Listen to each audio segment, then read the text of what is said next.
ഹരേ കൃഷ്ണ സർവം കൃഷ്ണ അർപ്പണമസ്തു.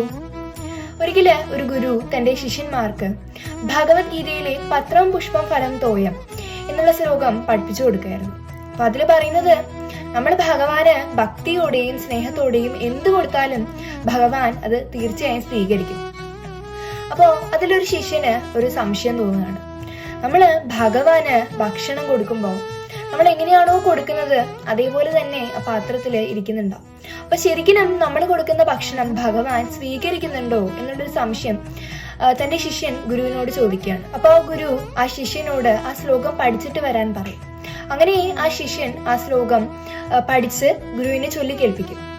അപ്പൊ ഗുരു ചോദിക്കും, നീ എവിടുന്നാണ് ഈ ശ്ലോകം പഠിച്ചത് എന്ന് ചോദിക്കും. അപ്പൊ ശിഷ്യൻ പറയും, ഞാൻ ഈ പുസ്തകത്തിൽ നിന്നാണ് പഠിച്ചത്. അപ്പൊ ഗുരു ചോദിക്കും, നീ ഈ പുസ്തകത്തിൽ നിന്ന് ആ ശ്ലോകം പഠിച്ച് എനിക്ക് ചൊല്ലി കേൾപ്പിച്ചു, പക്ഷേ ആ പുസ്തകത്തിൽ നിന്ന് ആ ശ്ലോകം മാഞ്ഞു പോകുന്നുണ്ടോ? അതേപോലെ തന്നെയാണ് നമ്മൾ ഭഗവാന് ഭക്ഷണം കൊടുക്കുമ്പോൾ ഭഗവാൻ അത് സ്വീകരിക്കുന്നുണ്ട്. ഭഗവാൻ ആത്മീയമായ രീതിയിൽ മനസ്സുകൊണ്ടാണ് അത് സ്വീകരിക്കുന്നത്. അപ്പോ ആ ശിഷ്യന് മനസ്സിലാവും. ഹരേ കൃഷ്ണ സർവം കൃഷ്ണ അർപ്പണമസ്തു.